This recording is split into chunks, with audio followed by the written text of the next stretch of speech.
All right. Welcome to episode 3 of Unstoppable Overcomers with our amazing guest, Mr. Reggie Waterman. And Reggie, it's truly an honor to have you on the show tonight. I mean, I'm really excited. Not only the fact that that you agreed to come on, but another fellow Canadian. I'm super excited for that. So, welcome to the show. Dorothy, thank you. And I'm super excited to be on your show. So yeah, especially to have this conversation with another fellow Canadian. I know. Under We the lockdown, North. under lockdown restrictions.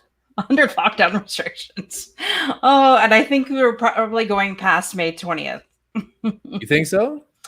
Yeah. Yeah, Are you I friends really with do. do you like by chance are you friends with Doug Ford? No, I'm not. But I do have an in with ward counselors here in my city. So, Okay. Well, that's the thing. yeah, I don't know. They're predicting all the way to the end of the year, but we'll see what happens. Lockdown till the end of the year? No. Yeah, because then it's going to go to May 24, then the Civic, and it's going to keep going. I don't know. I don't believe that. No, it's not. That's not plausible. I pray not, my friend. I pray not, but that's what they're predicting. Okay. I truly pray not because I really need to get out of Ontario. I need a warm beach somewhere. I don't know about you. What? I'm dying for a beach. I think your show with your friend Joel there inspired me with Colombia, and I told my husband, I said we're selling everything and we're moving to Colombia as soon as my stepson's old enough. Like as soon as he hits 18 to 20, we're out of here. We're selling everything and we're moving. Well, how old is he? He's only 9. Oh man. I know. I still have 10 years. I'm thinking like you got like a couple of years left, and the way these kids are built, they're not leaving the house till they're like 35. So good luck with that. I'll leave them the house, and then I want to be on a beach somewhere nice and warm. People serving me drinks and unlimited cocktails and unlimited food, and away we go. In my mind, I'm on a beach somewhere. That's just how I'm doing it. That's I don't know what you, but that's how I'm getting through this. Truly. Yeah, we have to. We're getting through this through imagining ourselves at a beach and doing podcasts, live shows just like this. This is how we're getting by. That's exactly how us Canadians are getting by. Yeah. And staying off other social media sites. Because I went on today and I was just like, oh my gosh. I was like, no, I can't listen to this. Well, it's a lot, right? Oh, it is. It's a lot to take in. It's like me when I go to my parents' house. It's like CNN headquarters. Like CNN's on all day, every day. And my mom apparently is she's a researcher, doctor, you name it. Right. So she's pretty much Pfizer. She's created the vaccine. She knows everything about COVID. My mother-in-law was over yesterday for dinner since she's lives by herself, so she's allowed to come to go to one of her kids' house, and my husband put CNN on for her, and I was just like, by the end of 10 minutes, I was ready to go to another room, but I kept it in there because I just can't listen to it anymore. I really can't. Well, yeah. When people, I don't listen or watch the news, so I get my news from just people in general, and they'll tell me like the latest and greatest. I don't pay attention to numbers. My mom will talk to me about the numbers, and yeah, it's whatever. Yeah. But enough of this COVID crap. I really want to hear the Reggie Waterman story because I hear that it's an incredible story. You and I shared a little bit, and I just want our viewers to just know how amazing, truly awesome you are. So if you want to share your story, Reggie. There's multiple stories, but I think for this conversation, we'll talk about what I told you 2019 was my version of COVID-19. Hey, what's up, Tim? Tim in the house? He's like seen Tim since like 86. How's he doing? I hope he's doing well. Hope you're doing well, Tim. Anyways, 2019 was my COVID-19. And what I mean by that, I fell on hard times. Well, at the beginning of 2019, I was super excited. Number one, I was going to take on a new opportunity. And I was at an existing company. I decided, you know what, I've hit the ceiling in terms of growth. And it was my turn to just transition. But I did it not in the best way that I would recommend anyone to do it in terms of transitioning. But lesson learned. And what I mean by that is I left right after a work trip. Um, I went to the competition and I kind of left in poor taste. Like that's me taking ownership of how I handled it. As a result of that, they weren't happy with that at all. And here I am, like super excited to go to this new opportunity, learn some new things, and grow because there was opportunities to actually climb that corporate ladder. Right. But first weekend at the new job, previous employer came knocking and said some stuff to the existing employer about the way I departed. As a result, I was the existing employer, the new employer said, which was the competition, well, Reggie, we can't honor this employment opportunity. And it left me flat on my face, unemployed, the first time ever in life. I never had any gaps in my resume whatsoever. So I was just like, it was just a shock, right? Shock to the system because I'm like, how do I handle this? First thing that came to my mind was, how am I going to pay my bills? How am I going to pay my mortgage? I got 2 kids. I'm a single father. So I'm paying child support. How am I going to satisfy all that? All my financial obligations. But you know what? And it was funny because that same day that I got the news, I went across the street, literally, to a friend of mine named Damian Wilson, and he said, "You know what? This is going to be the best thing that's ever happened to you." And I was just like, "What do you mean, best thing that's ever happened to me?" Like here I am, like pouring my heart out to you, like getting emotional. I'm like, "Oh my God, my life is over. What am I going to do? Da, da, da, da. I can't get a job in the telco industry. It's over." Right? But it was through that period. There was a 6-month process where, from the time that I got the news that you're no longer employed, I discovered my other self, which is the name of my live show, which I'll talk about later. But throughout that period, I uncovered a lot of gifts and talents that I had just dormant, and when I say dormant, like a majority of us are kind of coasting, going through the motions of life. And I always thought, okay, the telco industry is just this industry. It's the one thing. There's nothing else out there, and I need to climb that ladder in that space. So anything outside was foreign to me. But what I did realize is that I was able to uncover my gifts and talents that allowed me to build and create opportunities for myself. Through that journey, I built 2 MVPs, which are minimal viable products for a web and mobile application. I built a website. I don't navigate through a website, but I don't know how to build one. But I found myself building one. I built a program for schools, so for universities and colleges to help students succeed post graduation. Pretty much teaching the students what's not in the textbook, like how to deal with a bad boss, how to network effectively, how to deal with politics, all that jazz, right? So I'm going down this path of just really, truly tapping into my intuition, my gifts, my talents. But at the same time, it wasn't like I didn't discover it right off the bat. I had to obviously realize the hardships I was dealing with, which was me being unemployed, which brings forth many different themes, such as you failed. You're not going to get back and on the same page. You're not going to get the same salary. You're not going to, your reputation's done in this industry. So what are you going to do? This is all you know, right? You don't know anything outside of this space.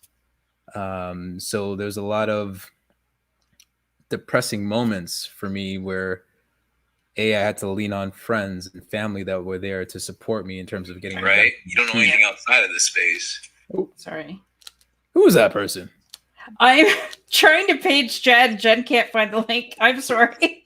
It's okay. These things happen. Nancy Deborah, what's going on, Nancy Deborah?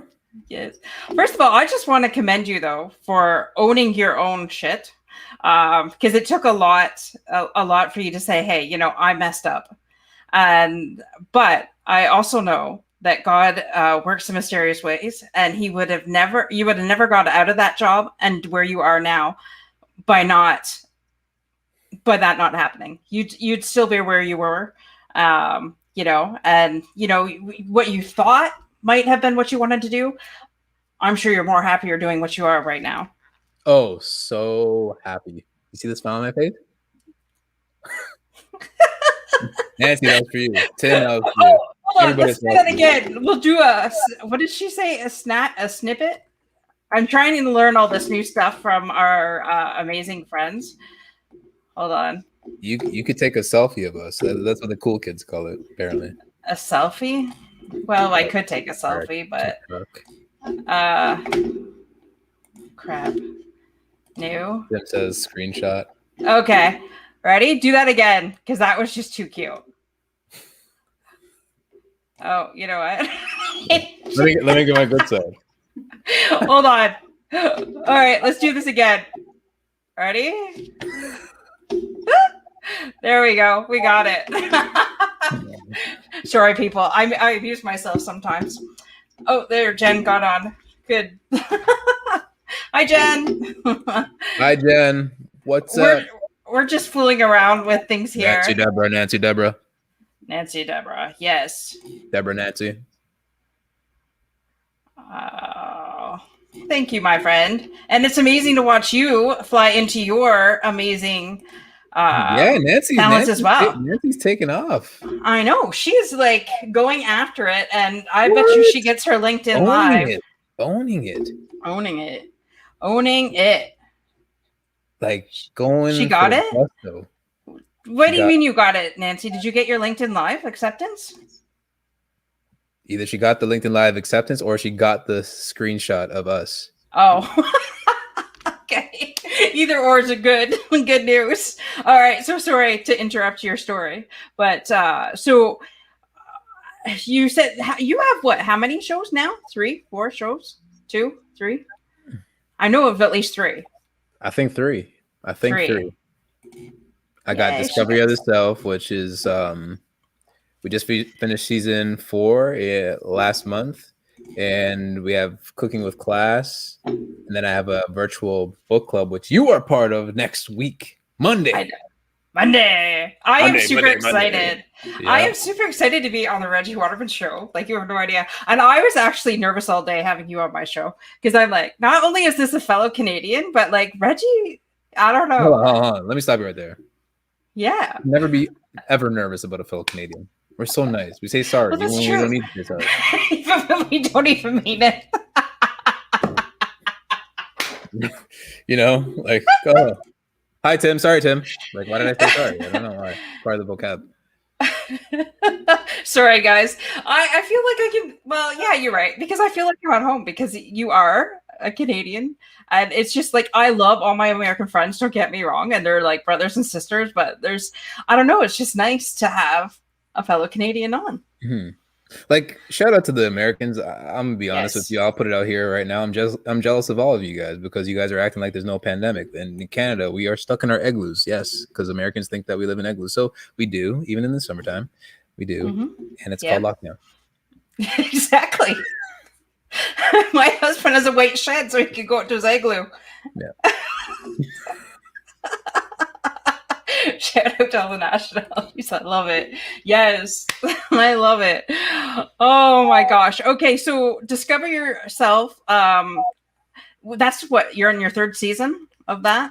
Third season, yeah. 3rd season. That's amazing. And if anybody doesn't know where you can reach Reggie, where is your show located on? Where do you stream to? It is located on, I broadcast it on LinkedIn as well as YouTube Live and Twitch. Oh, you are on Twitch. I didn't know that. Marianne, yes, we do need to talk. We still need to talk. Marianne is a fellow Canadian too. She's closer to you than me. She is? Oh, wow. Yeah. Okay. She lives up in that area. Yeah. All right. I'm at the one end of the 401, and you guys are at the other end of the 401. For the Americans tuning in, the 401 is a highway. Yes. It goes from one end of Ontario to the other. Yeah, we don't have a lot of highways. Just it's pretty simple. One. Yeah. You'll see cow patties and everything. Wow. Yeah. Oh, shout out to Mississauga. Mississauga. Square one. I love that place. When you can get in. Yeah, exactly. You get in there? I've been there before, yeah. Actually, my very first boyfriend lived in Mississauga. Oh shit, this is awkward. I hope your Yeah. husband's not watching. Let's not talk about previous. No, he doesn't watch my shows. I asked him if he ever wanted to be on one. He said, no, absolutely not. My husband's very, very private. Very private.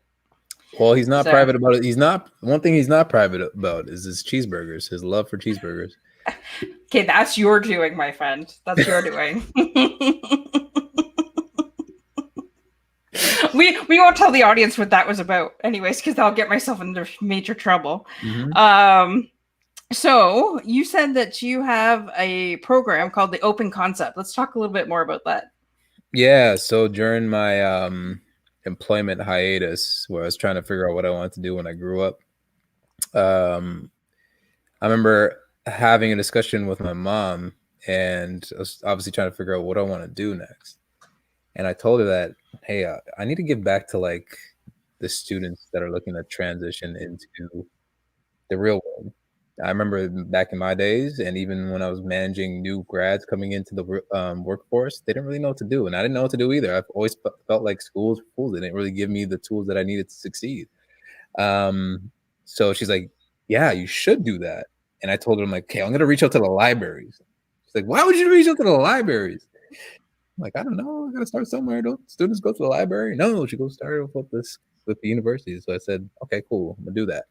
I just used LinkedIn and I started networking like crazy. And lo and behold, University of Toronto as well as Ryerson opened up their doors to me. I created a pitch deck and everything in terms of what I wanted to teach the students on, which was again like, how to network effectively. We always talk about the importance of networking, but how do you do it? What's the formula? What's the steps? How do you build and foster relationships? And then, how to deal with a bad boss. That's not found in a textbook. Nobody really tells you about the bad boss. Apparently, every boss is great, but in reality, no, they're not. A lot of them horrible. Not everyone, but there's a lot of horrible leaders out there. So we need to, make them aware of these people. Mm-hmm. Politics, schmaltics, which is a subject that I call, but essentially giving these people the tools that they need to succeed. And dispelling any sort of misconceptions around the generation gaps between, Gen X, millennials, and Gen Z, making sure that we create harmony within the workforce. Tomorrow actually marks the second series of workshops that I'll be doing with the University of Toronto because they love it so much that they're like, awesome. Okay, well, we want you to come and teach our students again. And the students get valuable information, especially on how to manage your LinkedIn profile. There's a difference between how Canadians manage our profiles. And I know you're talking about Canada versus US. Mm-hmm. And that's part of actually the curriculum that I teach. Canadians use LinkedIn as a online resume, essentially. Mm-hmm. Where a lot of Americans, they're doing it the best. So kudos to you guys. You guys are optimizing the platform for every single feature that's known to man, and you're creating content, you're building networks, you're creating groups. So there's all this social capital and social exchange that is being tossed around, but it's such an amazing tool and powerful tool that it really opens up doors for you. If I think about the pandemic and whatnot, I could be we're in lockdown, you could still feel isolated, but with LinkedIn as an example, you have the opportunity to branch outside of your own backyard and talk to somebody from Africa, talk to somebody from Japan, all over the world, right? So, and that's what I've been doing the past year and a bit. So that's awesome. Giving them those nuggets. Now, I've also different podcasts that I've been on. I honestly thought LinkedIn was just for, like you said, online resumes and things like that and trying to find a job. So I never really put two and two together, but God would not leave me alone. And he kept saying LinkedIn. So I went on there one day and I just happened to see an advertisement for a podcast. And I talked to this woman and she said, you need to connect with Jen Sahari. So I connected with Jen. then Jen put me through with Mike, and it's just been crazy ever since. And so appreciative of finding this community, because this community is absolutely amazing. Everybody helps each other out. There's live shows pretty much every night, but we're all like, once we jump on one, we'll jump onto another one, because I know DJ's on at 7:30. So, we all support each other, and that is truly amazing. So congratulations on getting into the University of Toronto. That's awesome. So I'm assuming that's going to be through Zoom.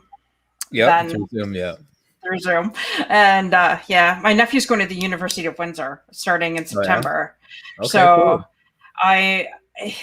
I'm excited for him, but he doesn't know, like, right now that everything's online. So, he didn't get his graduation from high school, and he took a victory lap to try to get in there. And now I probably have to start university online.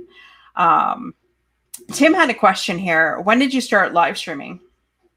That's a great question, Tim. So I started in October of last year, and I didn't know, Tim, honestly, I didn't even know what live streaming was all about. Obviously you see it, but you're like, okay, well, how does it work? And that was a net new muscle, I should say, that I had to build. I was doing Discover Your Other Self just strictly on Zoom. And for those that don't know Discover Your Other Self, it's a live show that I host on LinkedIn now. But once upon a time, when I first started last year in April, I did it on Zoom. I didn't know what I was doing. And you talked about God and everything, Dorothy, and I'm very spiritual in nature. And it was a download that I got to actually formulate this whole virtual community. And it wasn't until I was done season 1 that I met somebody on LinkedIn, and they're like, yeah, you should take your show on LinkedIn, do it on LinkedIn Live. I'm like, how do I do that? They're like, there's an application. And Edie Clark, that's her name, gave me that suggestion. She said, okay, well, reach out to Marcello Arcele, and he's a guy that's in Atlanta. And he gave me the link. I applied, and I was like, okay, cool. What do I do with it now? Okay, you got to get StreamYard. You can get this. You got to get, okay, how does this work now? So having conversations with different people within the network actually helped me get it off the ground. Right. And that's The awesome. clockwork. And for those of you that have no idea how to live stream and want to learn more, Tim Sean has an amazing class coming up, again, starting May 24th. I think he had to push it off too. But if anybody wants to learn how to live stream, I was in his course. I just finished. I'm a graduate. Yeehaw. I got the certificate to prove it. Whoa, here we go. Tim. Thank you. So get in touch with Tim, Sean. Tim, if you wanted to put in the comments your link to that, then please go ahead and do that. And yes, Jen, I'm extremely grateful for connecting with you and Dr. Christie and this entire group. Way better than it used to be. On the other hand, a lot of Facebook vibes sneaking in from time to time. I think, we're going to get that. For some reason that doubled. maybe it was my stream. Last week I couldn't get my comments to work. This week people are doubling up. Who knows what's going to happen with Facebook? Listen, I'll tell you what. There's one thing about live. You don't know what you're getting every single time you go into it, because sometimes there's technical issues. I remember one time I wasn't able to connect to LinkedIn, but I was connected to YouTube, and I was interviewing a fellow by the name of Mark Wynn, and because of that disconnect on LinkedIn, Michael Paterano, you mentioned Michael. Yeah. We're still, having the conversation, and then all of a sudden my earbuds malfunctioned, stopped working. So I'm like, okay. Oh my gosh. I can't hear. I got to switch earbuds, but still not connected to LinkedIn. Michael calls me during the show, said, okay, we can still hear you on YouTube. Just tune into YouTube. So I'm like, I got to watch my own show on YouTube while I'm doing the show. Like, this doesn't make any sense. That would drive me crazy. So I tuned in onto my own show, watching myself talk. But then there's almost a minute delay. It's like, actually, no, I'm exaggerating. There was a 15-second delay between Mark, my guest, and myself. So I'm listening, watching him. He's like, I'm like, okay, waiting. And then I had to jump in finally when that 15 seconds kicks in, when I can actually hear what he's, getting back on track. But leveraging your intuition your intuition will guide you through any sort of hardship that you're going through, which that's what we kind of demonstrated during that whole discussion. So it was pretty cool. But I get it, like the technical difficulties that comes with live streaming. It could become nerve wracking. It could. And actually, I was a guest speaker one night for somebody, but they were doing it through Zoom. And as soon as I was ready to go speak, my computer shut down. So then I had to hurry up, grab my phone, and get on with my phone. The only thing is, my phone is so outdated. I need to go get a new one because I can't get StreamYard on my phone. Is that a BlackBerry Bold 9900? No, it's iPhone 6. Oh, okay. Yeah. Cool. But I was I just joking don't. about BlackBerry Bold. I was just joking because you said like it's an old phone, so I just had to run that joke with you. It's okay. Well, I have a BlackBerry in my bedroom, in my drawer, because I kept all my old phones, right? Well, those I had all the love messages when I first met my husband. That's when you're in the true love stage, and texts you all day, all night, because we lived about 45 minutes away, so we couldn't see each other. So yeah, I get text messages. So I said, one day I'm gonna save this phone, because one day when I'm really mad at you, I'm gonna need to look at these messages and remind myself why I said yes. Yeah, you should remind him, and you could replay this and tell him I said it. It's fine. This is what you use to do this whole bait and switch. This is how you wrote me in, because now you don't say any of that stuff. Exactly. You get it? Now you just ask me, oh man, this cheeseburger was done. It was well too done. I wanted mine medium rare. See, like, what is it? Is it a man thing? Like, you guys just tell us whatever, you keep us going, and then like when you got us hooked, it's just like, oh, I got her now. Forget it. That's exactly how you do it. There you go. I will say this. No. That's it. No.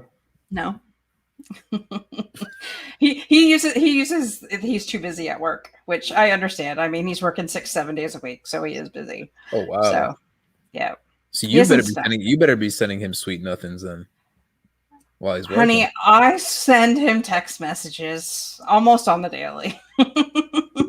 It better not be, hi babe. How was your day? No, because I know he's always going to come back with. What do you want for dinner? I know you want a cheeseburger, but what do you want? Anything else? No. You and that cheeseburger. Tim wants to know what your BBM number is. 512345. Send me a pin. Send me your pin. Everybody, Tim, Karen. Wait a minute. You were making fun of me, so I doubt you have a BlackBerry still. No, I don't. Intuition. There you go, Reggie. There you go. I could tell by the look in your eyes. I was just like, he's bullshitting. He's setting your pin now. That is hilarious.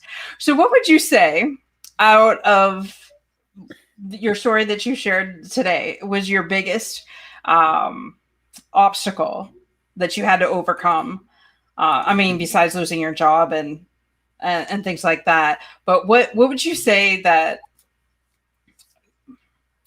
made you stronger in all of that? I guess is what I want to know. I would say overcoming myself, overcoming the doubts that I had in my mind, the negative thoughts that was associated with the whole situation. Like, you're not going to get back to that level of salary. You're not going to get back to that status because of a title, because I was so big on the title back then. Mm-hmm. And really just doing the work in terms of looking at how I could develop myself.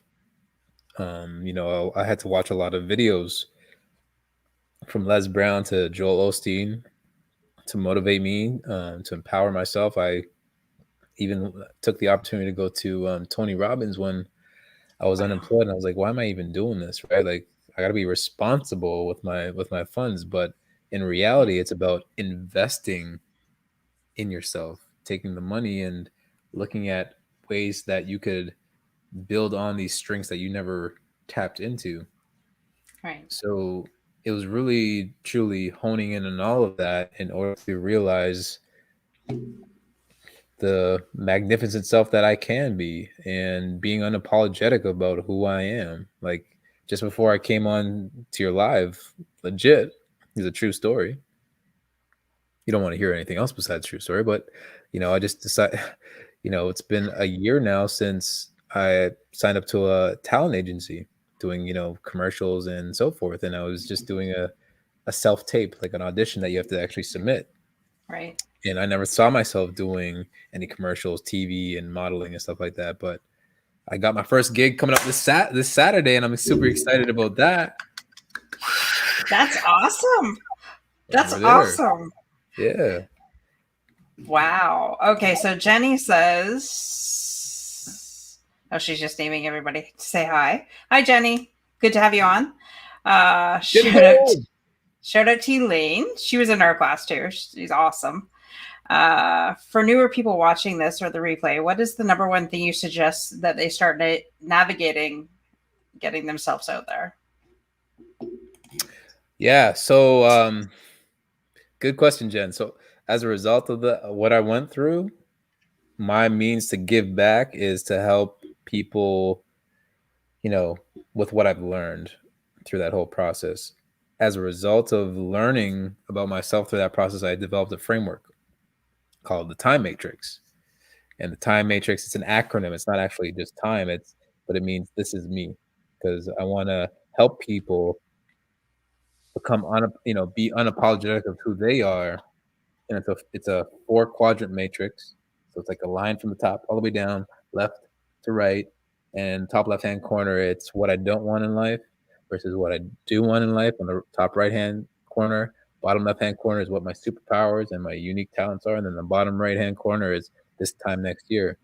Because you have to remember in our mindset that a lot of things that we're going through is only temporary. Yeah. Right? Yeah. So once and I'm going to start from the top again, top left-hand corner, what I don't want, write that down. What don't you want in your life or your career? And the reason why you start with that is because you take the focus off the things that you don't want so that you could focus on the things that you do want, which is a higher priority. So a lot of us maybe want meaningful relationships. Maybe we want a new job. Maybe we want to, turn the side hustle into a full-time gig, right? Maybe we want to do something to impact like the world or other people in general. Bottom left-hand corner, what are my superpowers? What are you good at? We all have talents and gifts within us, right? Maybe you're an Excel wizard. Maybe, like, for example, like Tim, he's amazing at facilitating live streams, and what he's doing with his superpowers is he's teaching others, adding value that way. Write that down. This time next year is you're going to take what you do want in your life, in your career, tack that onto your superpowers. And this time next year, you're going to realize, well, I want to do X, Y, Z. For example, maybe you want to, after this whole COVID thing is lifted off next year, you're going to want to travel. Maybe you're going to want to burn your boat and leave the 9-to-5 and do something on your own and invest in yourself, right? Yeah. So what is your superpower? Mm-hmm. My superpower is tapping. It's like I have a RoboCop scanner. So that's what I call it. I could look at, for example, you, Dorothy, and I could pinpoint based on your energy what you need to do with a certain type of project that you're working on. I could help you uncover your gifts. I could help you put that on display, right? So my ability to kind of connect with that human and realize, shoot, because I got ideas for days. So this thing doesn't stop. And I'll say, okay, Dorothy, you need to do X, Y, Z. I love that. This is why I'm doing these crazy things. So the shows, the defining moment stuff that I'm doing, it's just nonstop. I could stop at the 9-to-5, which I love, and I love the company that I work for, but I need to fill my cup with, and this is a ginormous cup. Mm-hmm. I love that approach too. I actually wrote your quadrant down. I'm familiar with. I'll send it to you. Actually, I have a template. I'll send it to you, and if you want, and then you could send it to your community, and they could use it too. Okay, that would be awesome. Yeah, because I mean, I've seen different quadrants, like the casual quadrant and things like that, but I like this too. Like it gives a different perspective. And did you think that you'd ever be doing what you're doing now? No, no, not even close. I thought I was gonna be like a director in the telecom industry, either at a Rogers or a Bell or a Telus, selling cell phones all day. By the way, since you worked in telecommunications, can you get for if you're on Kudo, can you get a US plan with Kudo? Or do I have to switch to Telus? You're asking the wrong guy. I left telco a long time ago. I don't even know the stipulations and what happens in telco. All right. Just Don't curious. Don't Since, even know. Everything's closed, I can't go to the store. Don't even know. Oh, awesome. What is the one thing that you're doing right now that you absolutely love? Or I'm sure you love all of it or you wouldn't be doing it, but what's the All of the it. best thing? All of All the of it. best. You know what? I get a lot of fulfillment for what I'm doing with the schools. I really love that.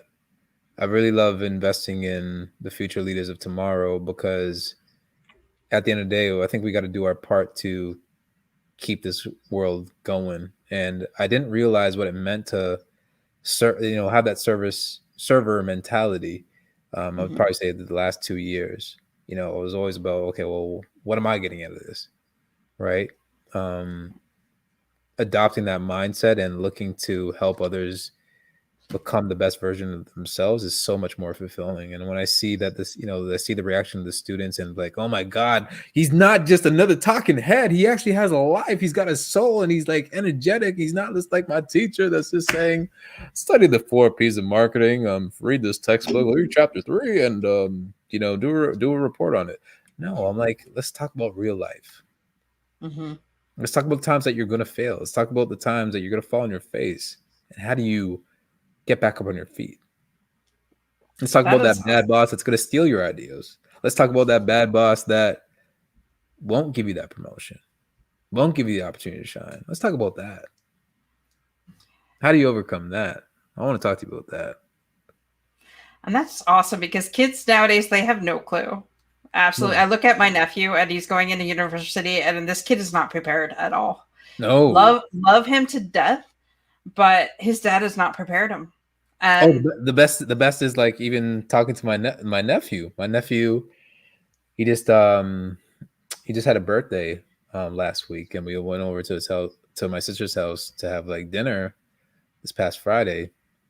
And even him just on relationships. And I'm like, hey man, you dating now? Like you talking to girls or like whatever you're into? Mm-hmm. He goes, nah, like I don't do the online thing, only at work. I said, oh, are you working right now? That's a rhetorical question because I know he's not working right now.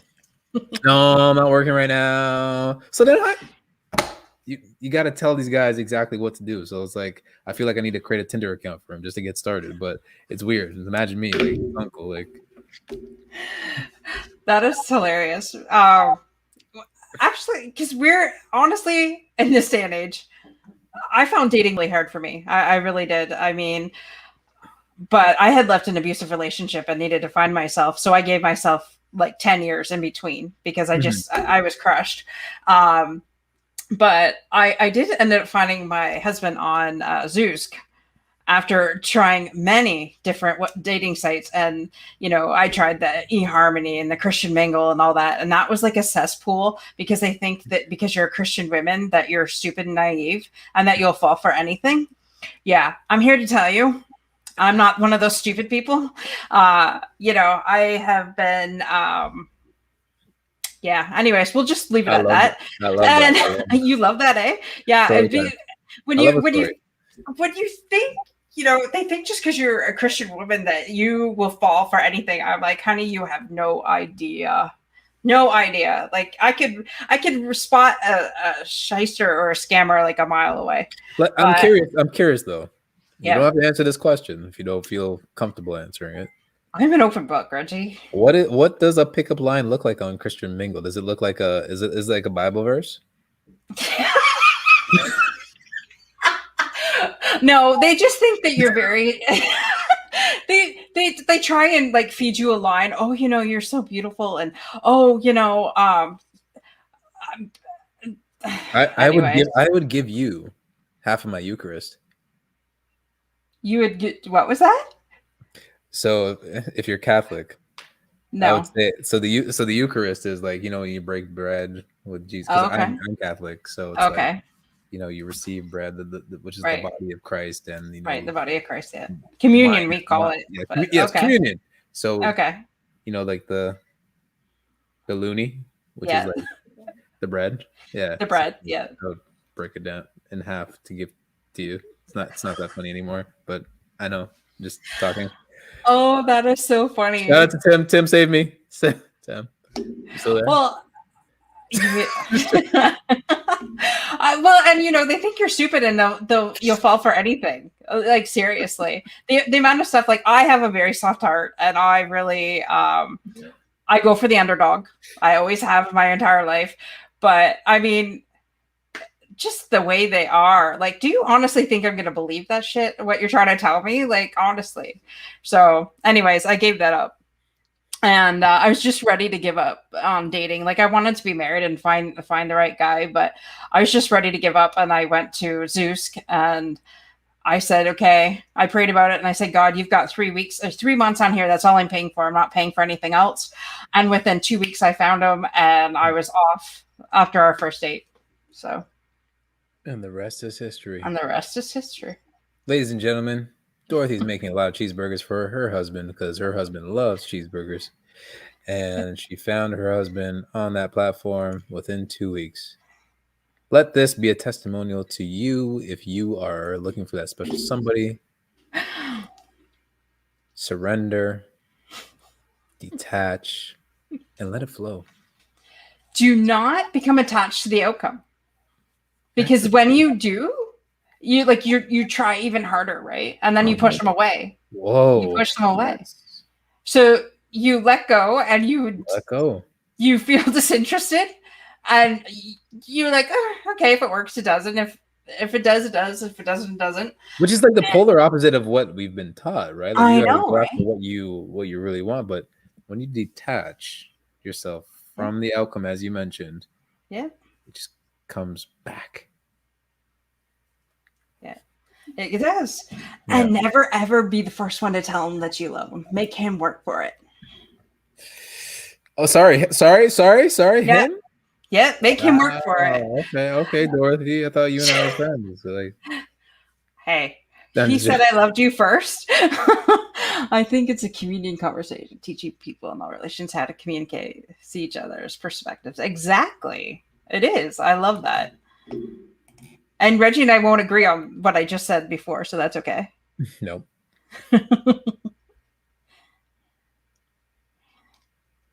Exactly. Okay, Karen, I'm not a relationship expert by any means. I'm not going to pretend to be one. I'm not a relationship therapist, counselor, whatever. The word submissive, and I know you mentioned that there, that's an interesting word. I don't think anybody has to be submissive, so I agree with you there. I think at the end of the day, we just have to be able to have a vision for what the relationship is going to be like, work towards it, and constantly work at evolving that relationship. Because at the end of the day, we all grow at different points. Your husband, wife, spouse, whatever you want to call it, we all grow different growth rates. But it's a matter of how are we going to uplift each other? How are we going to make each other better? How are we going to complement each other's lives? How are we going to add value? How are we going to just love and live this thing called life? Life is to be lived. It's all about experiences. So I think we need to do more of that. Not just go through the motions of, man, we're going to come home and we're going to go watch Netflix and that's it. Have a meal. Or hockey, because we're Canadian. Or hockey. Or football. Why don't we just play football? You go in the backyard, toss the old hog. Exactly. Redskin. Yeah. So, and there's something that's come up. Okay, so because I've been really the last 2 weeks working on myself and the crap that I've been dealing with, because I think we all have our crap. And what I've learned, this is a big lesson, and it started when I was on Jen Zahari's show last week, and it's a message that keeps coming up to me. And since we're talking about relationships, I think we can put a lot of expectations not only on ourselves but our partners as well. And I think our upbringing says a lot. And I really had to let go and detach from a lot of stuff that I had unknowingly put expectations on my relationship. And I was just like, oh my gosh, because I mean, I'm my own worst critic, and I have so much, I was putting so much pressure on myself and expectations on myself, but I didn't realize that I was actually doing that with my husband. And that is huge, because, I was raised like my brother and my dad were very handy. My dad took care of everything in our household. Mhm. My mom was taken care of all the time. And I'm finding that, not that I take care of everything, but I mean, my husband's handy in some things, but my dad was handy in everything. And I just like having that expectation on him, and then like, well, why can't you just do that? Like, I've never said that to him, but obviously You never said it, but you thought it. I've thought it. But and then I was like, oh, why?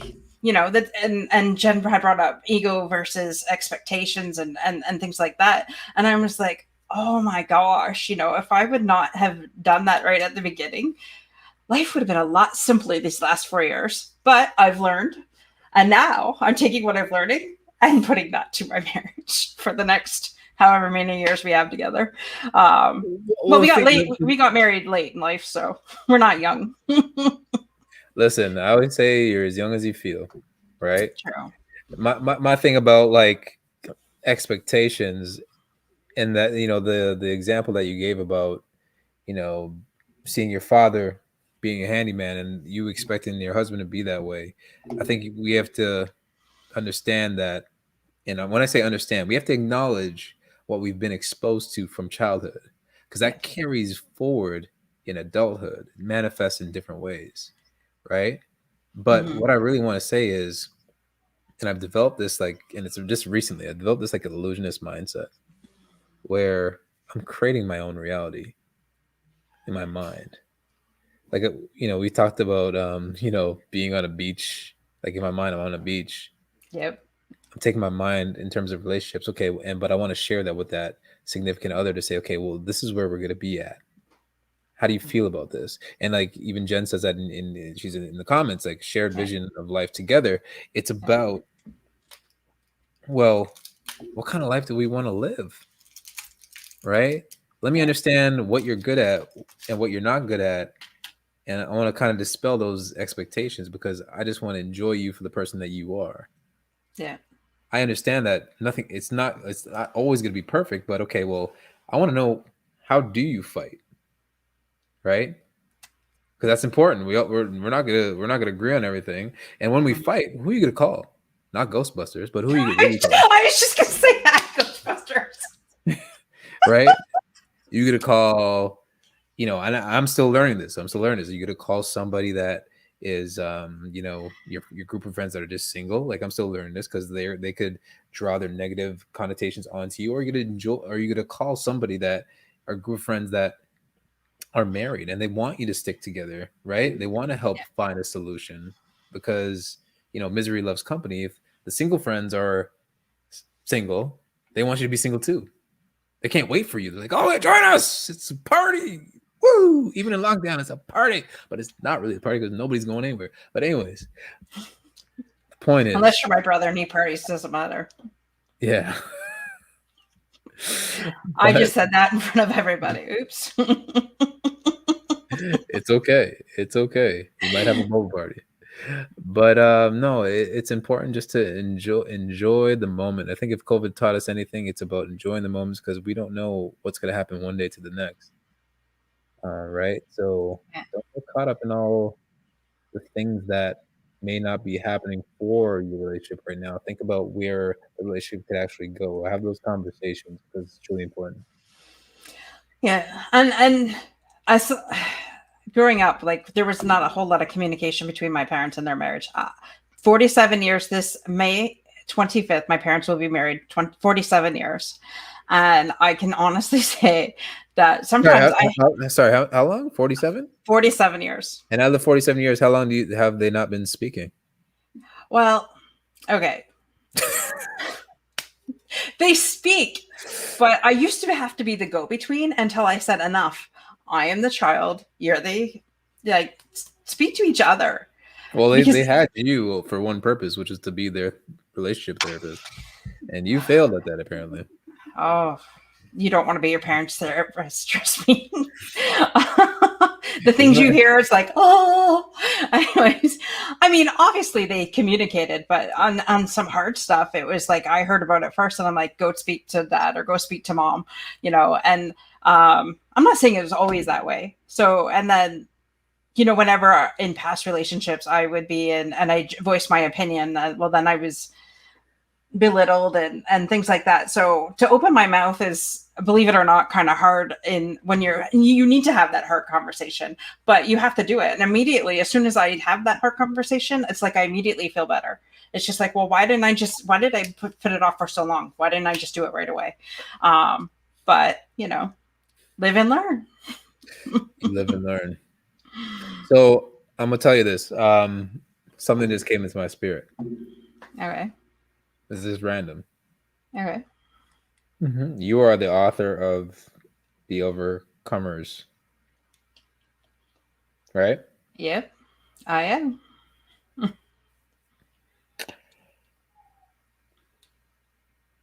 You need to. This is just a consultation right now, live in person. I feel like you could do a lot with that. Everybody, I think, at this point in time, especially during this time period of life and the pandemic, it's about overcoming challenges. I think there's a microscope on how we are looking at our own individual challenges. If you think about, we talked about relationships, we talked about career, we talked about success, we talked about failure. Well, how are you going to help people that are overcoming divorce? How are you going to be helping people that are overcoming the fact that they don't have a job right now during COVID-19? How are you going to help other people overcome the challenges of health, whether their health is impacted because of this virus or some other sickness?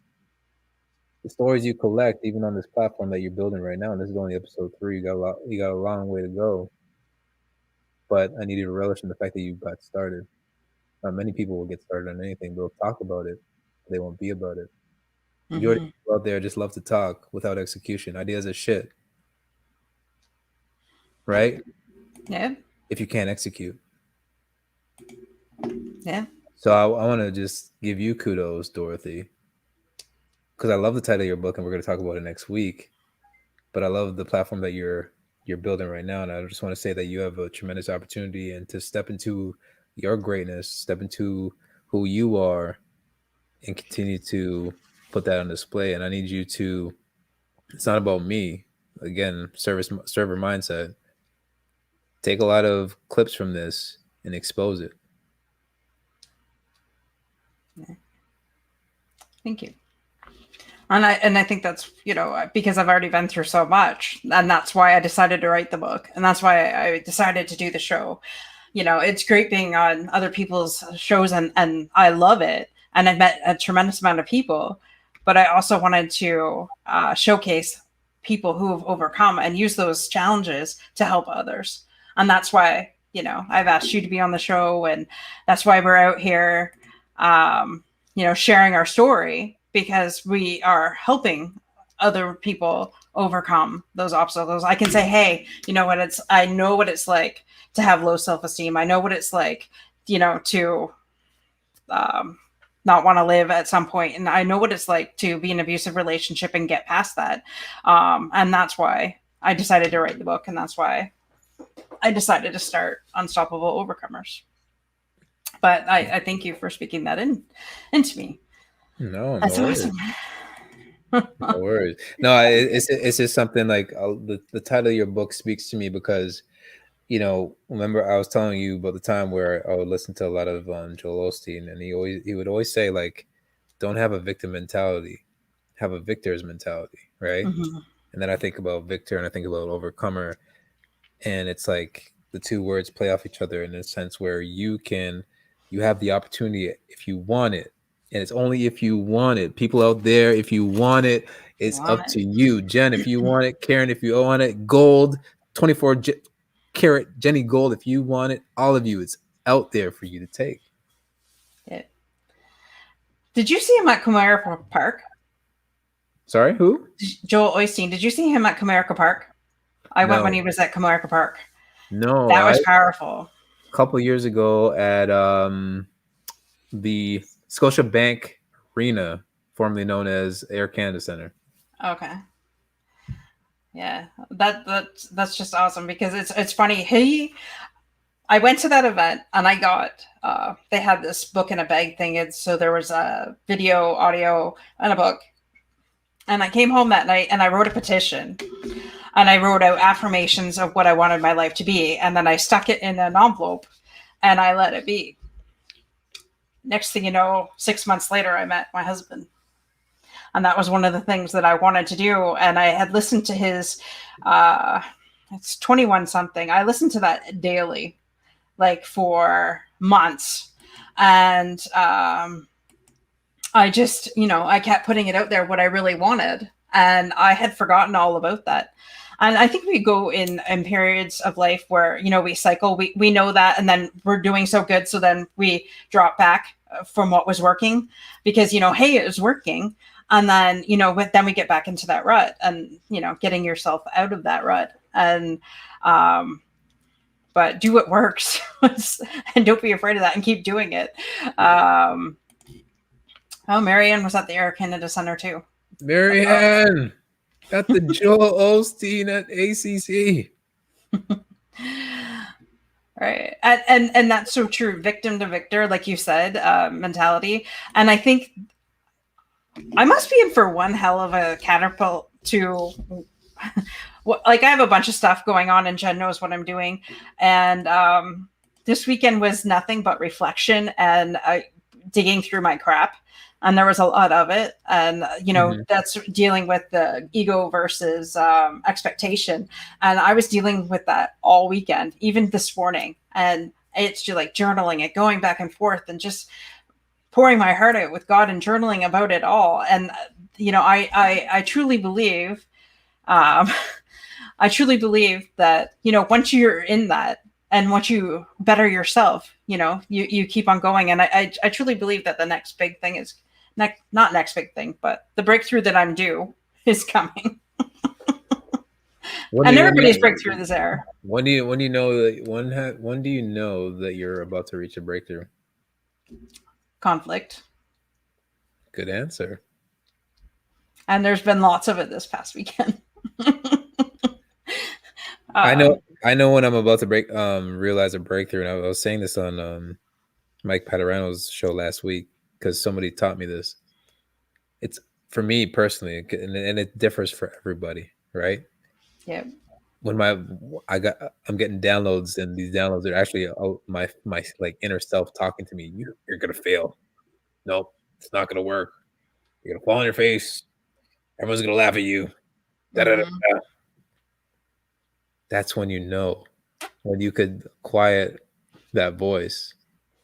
That's when you break through to the other side, and it's a beautiful thing. You'd be like, "Oh wow." Mm-hmm. The frequency that I'm operating right now is a high vibe, and I talk about that a lot. I continue to let it flow in me, and it allows me to do multiple things. I said before, I could park my car in doing what I do 9 to 5, and I love the people that I work with. I love the company. I love everything that they stand for. But for me, there's a greater purpose beyond me. you know, and it's to serve other people and to put my talents on display. I'm doing stuff where 2 years ago, 3 years ago, never doing this. You talking to you right now? No. I'm glad we're talking, but 2 years ago, no. You know what I mean? Yep. I get it. I never thought I would be doing this either. Just gotta No clue. No through. clue. The next thing is my own TV show with Oprah on there. You know, that's the next thing. Get Oprah. Get on the Soul Sundays. Soul Sundays. Yes. I listen to that podcast. But I just want to really thank you for coming on, Reggie. I mean, it's been an absolute pleasure having you here, and absolute pleasure for having everybody in the comments and watching the show. Is there any last thing that you want to leave our guests with? Because I know it's up to the hour here, and I want to value your time here, and I appreciate you being here. Yeah, I do want to say something. I am running a campaign right now called Defining Moments, and Dorothy herself has participated in this campaign too. But it's about telling your story. It's about putting your story on display. And what is that defining moment in your life that actually changed the course of your time? I want you to join me in the opportunity to actually help you tell that story so that it could impact someone else's life. And I could give you information about that as well. But reach out to me on LinkedIn, or you can follow me on Instagram at reggie.waterman. And I'll send you information about how you could be participating in defining moments. Because I think at the end of the day, we all have to do this together, because we all say that, but who wants to be about it? Right? Yeah. It's about taking action. Exactly. And where there's action, the fear leaves. For me, anyways. As soon as I take action on something, like, the fear is gone. So, well, what do they say? They say, like, if you're scared, if you're so scared to do something, they're like, yeah, do it in that moment, because you're going to learn something. Even if you failed, you're going to learn something. But if you succeed, you're going to learn something too. Yeah. The Mel Robbins 5-second rule. 5, 4, 3, 2, 1, go. I heard her book, or I was listening to her audiobook before, or have listened to it before. Yeah, absolutely amazing. And, you know, and it's so true. I as soon as I got into that, I had based everything on that. So that is so true. And wow. And I totally love what you're doing with the open concept. And I wish you could speak at the University of Windsor as well. Maybe we'll have to see about getting you in there, since everything's on Zoom anyways. If you can, I would love to. Because I really think that that is important. I will see what I can do. Awesome. I don't know anybody yet, but I will know people. You will. I will. And Marianne, if you want to chat this week, hit me up on LinkedIn. Let's set up some time. We're having live conversations right now. Friday is a good time. Friday late afternoon. It's a good time. Good time. Well, and Reggie, if you wanted to put your links and any of those links into the comments, that be greatly appreciated. Definitely Defining Moments. You guys, that is an amazing, amazing piece. And again, thank you, Reggie, for being on the show. And but next week we have actually Carl. Sean Watkins. Yes. I wanted to say the Rev, but I was just like, he's an amazing guy. And I wasn't sure if Watkins was his last name, or anyways. Yeah, sorry that I massacred that. So listen, yes, next week makes the dream work. This is what we're here for. Yeah. So, and like I said, I totally appreciate you being on here, Reggie, and thank you for sharing your story. Very powerful. And I know a lot of people got a lot out of that. So I just want to thank you so much. No worries. Thank you for having me. Appreciate it. All right. And everybody have a great night. And we will end.